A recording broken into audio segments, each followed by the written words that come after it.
ओम साई नमो नमः। श्री साई नमो नमः। नमस्कार दोस्तों, स्वागत है आप सभी का एक बार फिर से आपके अपने पसंदीदा YouTube चैनल आध्यात्मिक कहानियों में। दोस्तों, आज की कहानी बेहद खास है क्योंकि आज हम बात करने वाले हैं मेरे और आपके शिरडी बाबा के बारे में। जी हाँ, पहली बार शिरडी आकर साईं बाबा कहाँ चले गए थे, आइए कहानी सुनते हैं। पहली बार शिरडी आकर बाबा शिरडी से पंचवटी गोदावरी के तट पर पहुंच गए थे, जहां उन्होंने ध्यान तप किया। यहाँ बाबा की मुलाकात ब्रह्मानंद सरस्वती से हुई। बाबा ने उन्हें आशीर्वाद दिया।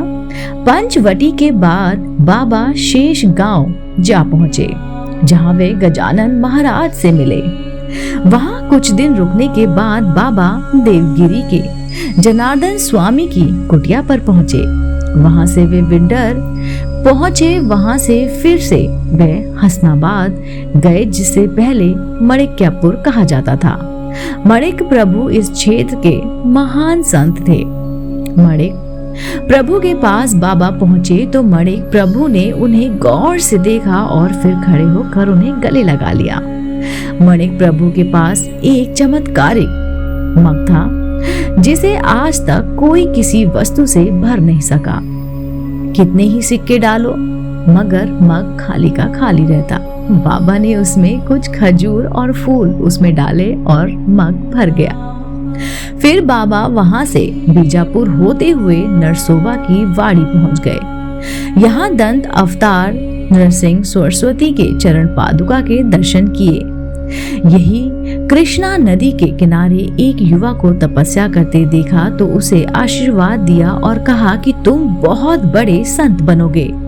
यही युवक आगे चलकर वासुदेवानंद सरस्वती के नाम से प्रसिद्ध भी हुआ। उन्होंने ही मराठी के गुरुचरित्र लिखा था। इसके पश्चात बाबा सज्जनगढ़ पहुंच गए, जहां समर्थ रामदास की चरण पादुका के दर्शन किए। इसके बाद बाबा सूफी फकीरों की दरगाह, हिंदू संतों की समाधि पर जाते हाजिरी लगाते रहे। बाद में बाबा अहमदाबाद पहुंच गए, जहां पर सुहाग शाह बाबा की दरगाह पर कुछ दिन रहे। मुसलमानों ने उन्हें एक कपड़ा दिया जिसे कि वे नमाज अदा करते वक्त अपने सर पर बांध सके। बाबा अहमदाबाद से भगवान कृष्ण की नगरी द्वारिका जा पहुंचे। यही उन्होंने तय किया कि शिरडी में वे अपने निवास का नाम द्वारिका माई रखेंगे। द्वारिका से बाबा प्रभास क्षेत्र गए। यहाँ भगवान कृष्ण ने अपनी देह छोड़ दी थी। औरंगाबाद के करीब 10 किलोमीटर दूर दो गांव हैं, सिंधु और बिंदु। बिंदु ग्राम के 2 किलोमीटर पहले दो छोटी छोटी यानी कि छोटी या बड़ी आमने सामने टेकरियां हैं। उनमें से एक टेकरी पर स्थित एक आम के झाड़ के नीचे लंबे प्रवास के बाद बाबा विश्राम के लिए रुके। ये दोनों ही गांव धूमखेड़ा के राजस्व अधिकारी चांद पाशा पाटिल के राजस्व उगाही के अधिकार में आते हैं। उनका एक घोड़ा चरने के लिए गया था, जो पिछले 8 दिनों से नहीं मिल रहा था। धूमखेड़ा वहां से 15 किलोमीटर दूर था। चांद पाशा अपना घोड़ा खोजते हुए सिंधु ग्राम के सड़क मार्ग से उस टेकरी पर पहुंचे। साईं बाबा ने उन्हें देखते ही पूछा, क्या तुम अपना घोड़ा खोज रहे हो? वहां सामने की टेकरी के पीछे वे घास चर रहा है। चांद पाशा पाटिल ने देखा कि यहाँ से सामने जो टेकरी है उसके पीछे का जो कुछ दिखाई नहीं दे रहा है, फिर ये कैसे कह सकते हैं कि वहां नीचे एक घोड़ा घास चर रहा है? उन्होंने वहां जाकर देखा तो वास्तव में वहां घोड़ा घास चर रहा था। चांद पाशा ने उसी वक्त बाबा से कहा कि कई चमत्कार देखे हैं। बिंदु होते हुए बाबा सिंधु ग्राम पहुंचे। चांद पाशा भी उनके पीछे पीछे घोड़ा लेकर चलने लगा। सिंधु ग्राम की टेकरी पर बाबा ने कनीफनाथ के मजार के दर्शन किए। वहीं बाबा ने चांद पाशा से पूछा, प्यास लगी है? तो पाशा ने कहा, हाँ बाबा। बाबा ने जमीन खोदकर पानी का झरना निकाल दिया। चांद पाशा को आश्चर्य हुआ और उन्होंने बाबा को सूफी फकीर समझकर घर चलने का निमंत्रण दे दिया। पाशा के निमंत्रण पर बाबा धूपखेड़ा गांव पहुंच गए।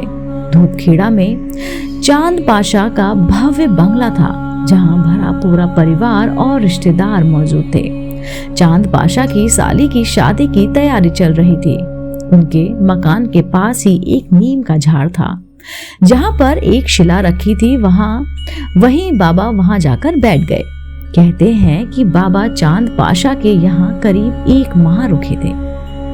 चांद पाशा पाटिल के साथ फिर से शिरनी पहुंच गए बाबा। जी हाँ, शिरनी पहुंचने की कहानी हम पहले ही बता चुके हैं। इसमें हम बता रहे हैं कि 3 माह बाद अचानक ही साईं बाबा कहाँ चले गए और 3 साल बाद चांद पाशा पाटिल यानी कि धूपखेड़ा के एक मुस्लिम जागीरदार के साथ उनकी साली के निकाह के लिए बाराती बनकर बैलगाड़ी में बैठकर आए।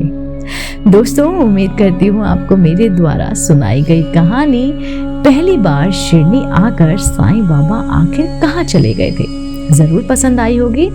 दोस्तों, अगर आप ऐसी ही धार्मिक पौराणिक कहानी कथाएं सुनना पसंद करते हैं तो आप मेरे चैनल आध्यात्मिक कहानियों को तुरंत से सब्सक्राइब कर लीजिए, क्योंकि ऐसी धार्मिक पौराणिक और जागरूक कहानी हम अपने चैनल द्वारा आप तक साझा करते हैं। आप देख रहे थे आपका अपना पसंदीदा YouTube चैनल आध्यात्मिक कहानियां।